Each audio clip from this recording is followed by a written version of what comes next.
Merci beaucoup et merci à Benjamin pour ce super plaidoyer sur la FinTech. Ça va faciliter les échanges et ce qu'on va vous présenter aujourd'hui. Merci au Web Institute aussi pour cette matinée qui est super intéressante et j'espère qu'il va le rester avec la masterclass qu'on va vous présenter aujourd'hui. Je suis ravi d'être présent aujourd'hui avec Bara de Maeva. Vraiment, la masterclass aujourd'hui va avoir pour terme le contrôle des budgets et l'optimisation des dépenses grâce au suivi en temps réel. Donc on va revenir plus en détail un peu sur ces éléments-là. Mais avant toute chose, on va commencer par se présenter. Du coup, je vais commencer, Bara, si ça te va. Moi, c'est Eli. Du coup, ça fait maintenant 4 ans que je travaille chez Spenesk. Donc, j'ai eu l'occasion de rejoindre cette entreprise lorsqu'on était à peu près 35. Aujourd'hui, on est plus de 500 collaborateurs. Donc, j'ai vraiment vécu la phase de scaling. Et je rejoins l'équipe Customer Success sur le périmètre France. Donc, j'ai été vraiment au contact pendant ces 4 dernières années de tous nos clients vraiment sur ce marché-là. Aujourd'hui, on a à peu près 2500 clients. Sur la France. C'est une équipe de 30 collaborateurs que je gère à peu près et qui vont accompagner, être au contact des CFO, des finance managers, des responsables comptables, des RAF en particulier, qui vont essayer d'améliorer, optimiser l'usage de la plateforme, les aider à mieux comprendre quels sont leurs besoins et surtout faire en sorte que Spenesk évolue avec nos clients. En 4 ans, le produit a énormément évolué. Il va continuer à évoluer dans les prochaines années.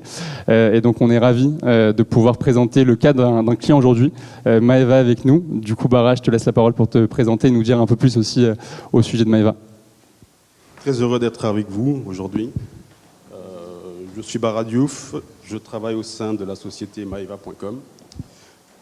Maeva.com, c'est une grosse agence de voyage qui commercialise des séjours à la montagne, au ski, dans des campings, dans des villages de vacances. C'est mieux. Voilà. Maeva.com, c'est 130 collaborateurs en France, sur tout le territoire français. Le siège social est dans le 19e arrondissement de Paris. Et Maeva.com fait partie du groupe que vous connaissez certainement, Pierre et Vacances Center Parks. Voilà. Maeva.com existe depuis maintenant une dizaine d'années. C'est un concept assez innovant où nous commercialisons uniquement en ligne, une plateforme en ligne, des séjours, comme je vous l'ai dit, aussi bien sur une clientèle de particuliers que sur une clientèle B2B. Est-ce que tu peux nous en dire un peu plus à propos de ton scope et ta mission chez Maeva? Alors, chez Maeva, je suis en charge de la partie financière et administrative de l'entreprise. Nous avons une forte croissance depuis plusieurs années, une croissance à 2 chiffres. Le service financier, bon, c'est une dizaine de collaborateurs au sein d'une équipe globale qui fait 130 personnes. Et en fait, nous avons implémenté depuis maintenant près de 2 ans plusieurs outils de digitalisation qui nous ont permis d'accélérer en fait les processus de gestion comptable et financier. Tout simplement parce que, comme vous pouvez bien le savoir, une société en très forte croissance, c'est une société qui a beaucoup d'exigences. Il y a beaucoup de tensions en interne. Croître pour une entreprise, c'est toujours parfois un petit peu douloureux. Et dans ce contexte-là, nous avons décidé, aussi bien au niveau comptable, d'implémenter un logiciel que vous connaissez certainement qui s'appelle Use, et puis au niveau de la gestion des frais de déplacement, l'outil Spenesk, depuis maintenant à peu près 1 an et demi. Top. Et justement, donc, il y a 3 outils majeurs qui sont utilisés chez vous. Donc, tu as mentionné Use et Spenesk. Il y a aussi Sage, que vous utilisez en ERP. Est-ce que tu peux redonner peut-être un peu le contexte de mise en place de ces outils et pourquoi? L'implémentation de l'outil Sage 1000 répondait à un besoin de faire face à une volumétrie comptable. Étant en très forte croissance, les outils initiaux ne répondaient plus tout simplement aux besoins. L'outil Use a permis de traiter ce volume, d'une part, d'autre part, d'être en mesure d'aller plus rapidement et plus loin dans la validation et le processus de gestion des factures.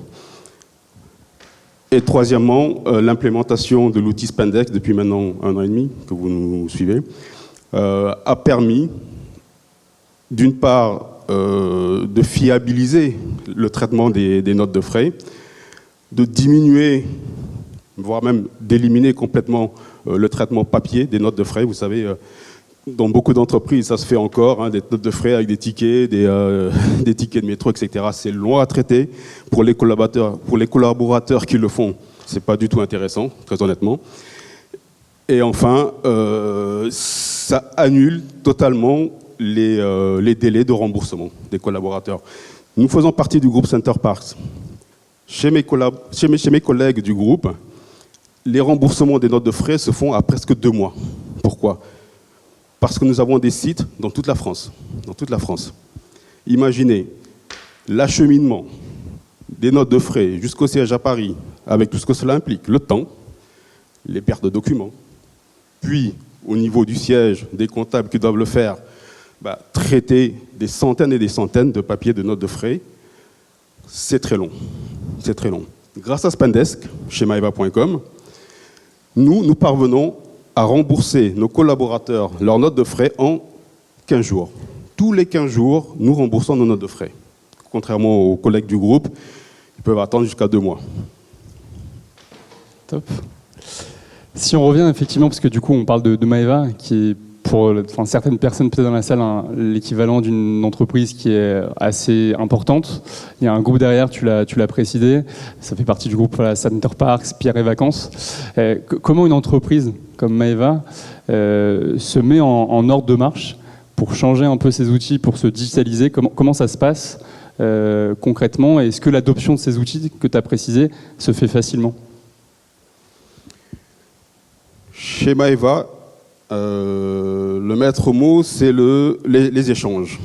Nos collaborateurs, bien souvent, proposent, nous avons des réunions mensuelles avec toutes les divisions de l'entreprise, les collaborateurs proposent des solutions qui permettent d'apporter des avancées dans la gestion courante de l'entreprise.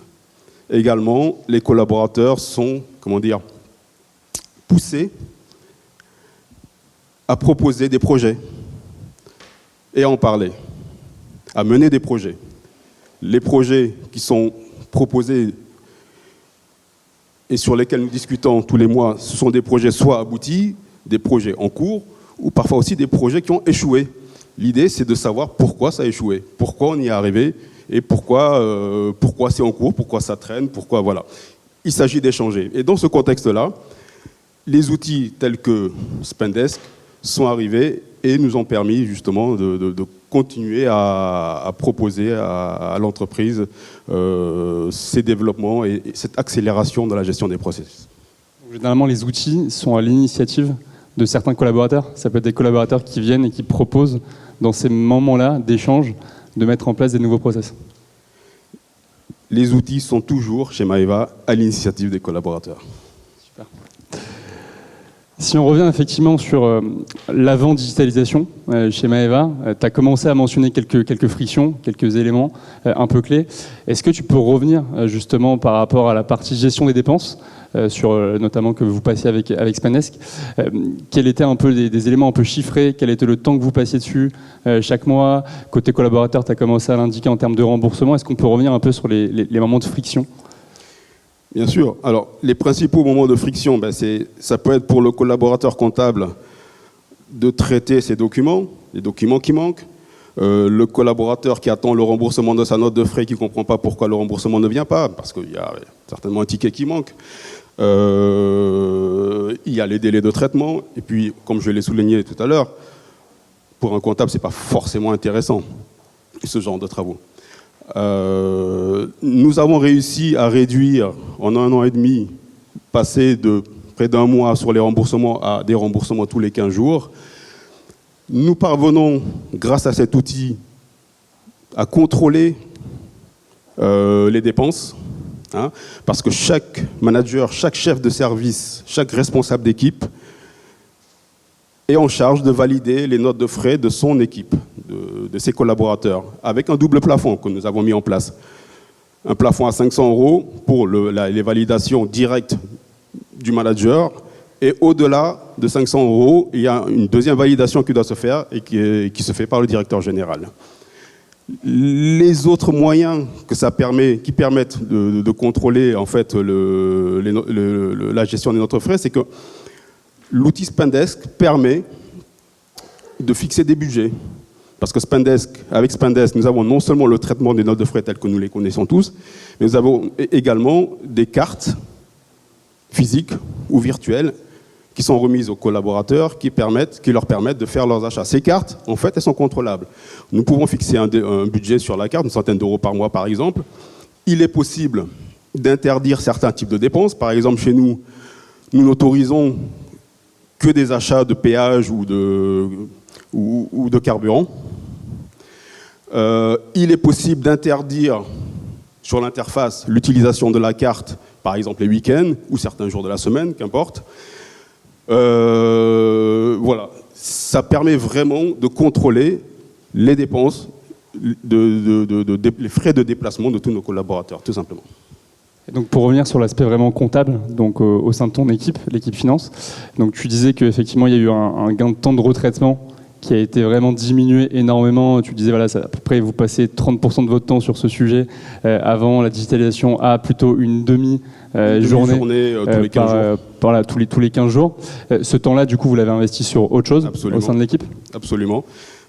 Les collaborateurs, la collaboratrice qui passait son mois entier à traiter des notes de frais, aujourd'hui, on peut recentrer son métier sur des activités plus intéressantes, des activités d'analyse, de reporting, et ça permet justement d'être plus agile au niveau de l'entreprise dans les remontées financières que nous demande le groupe.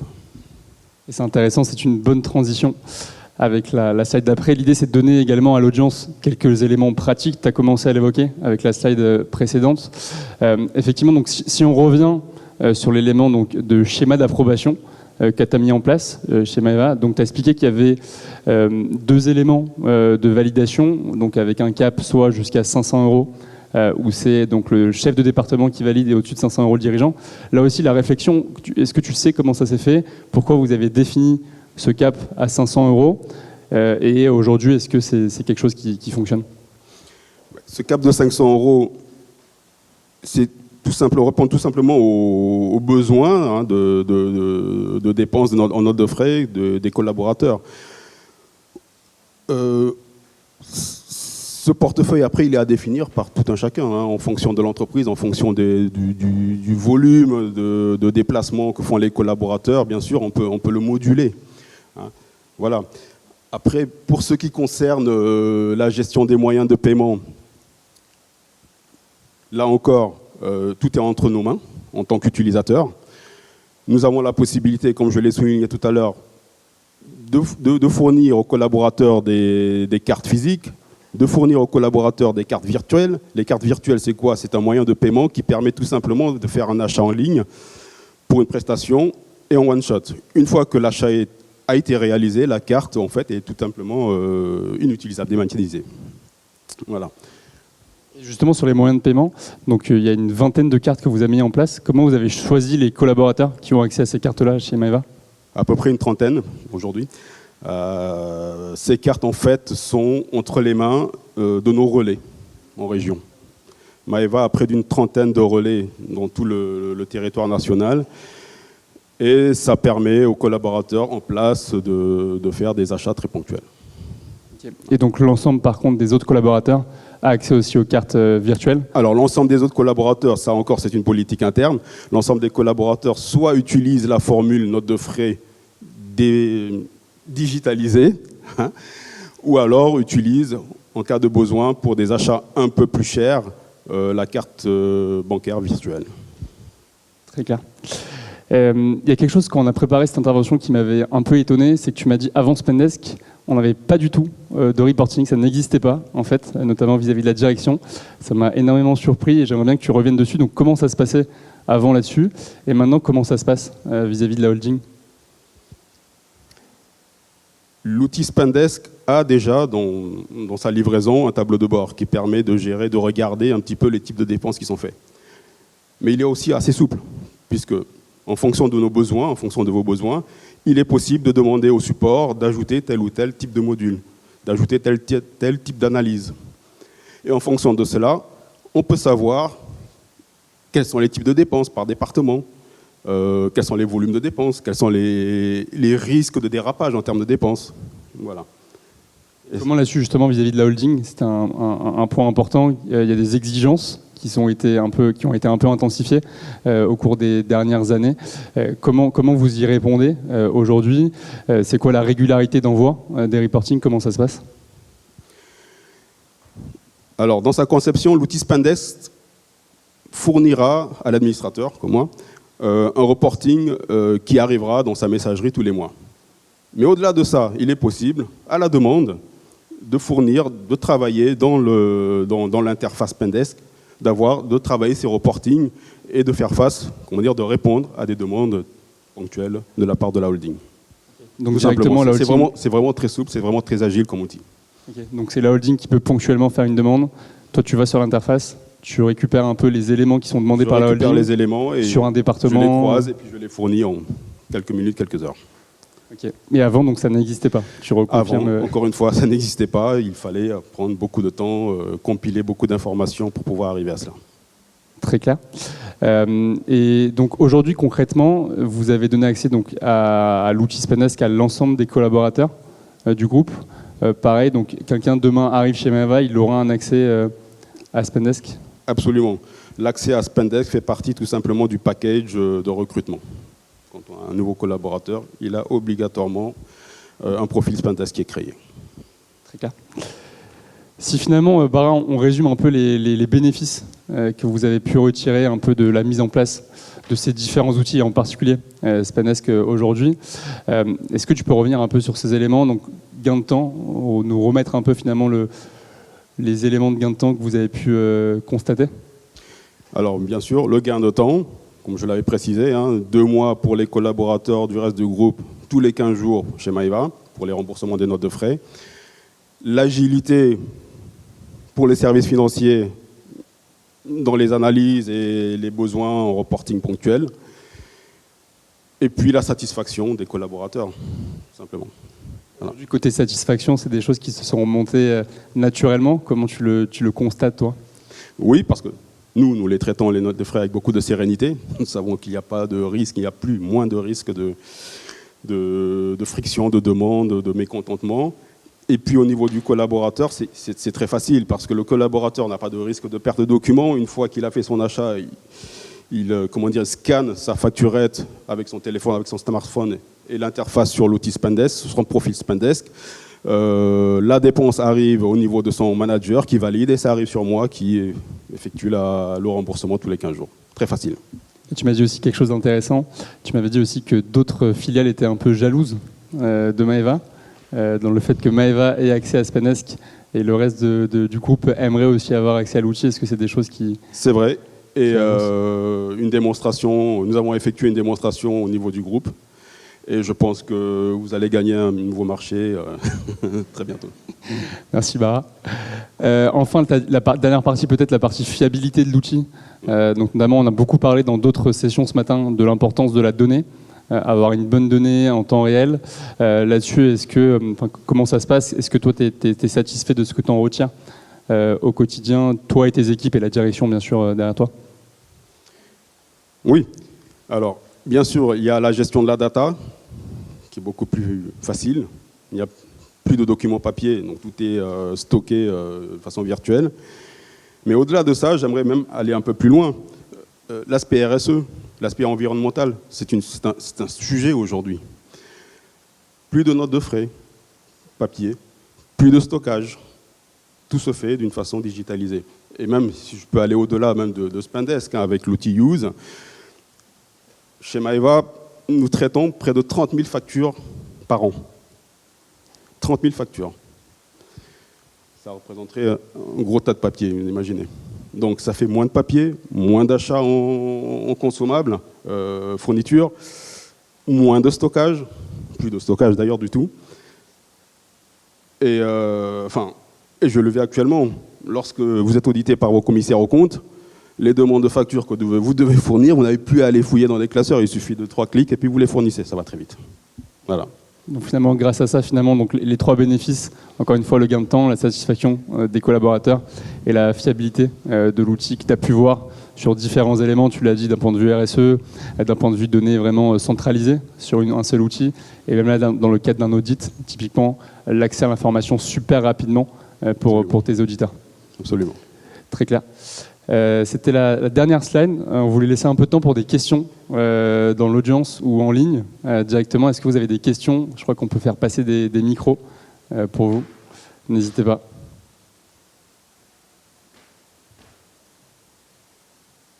Je crois que Bharat a été très clair en fait.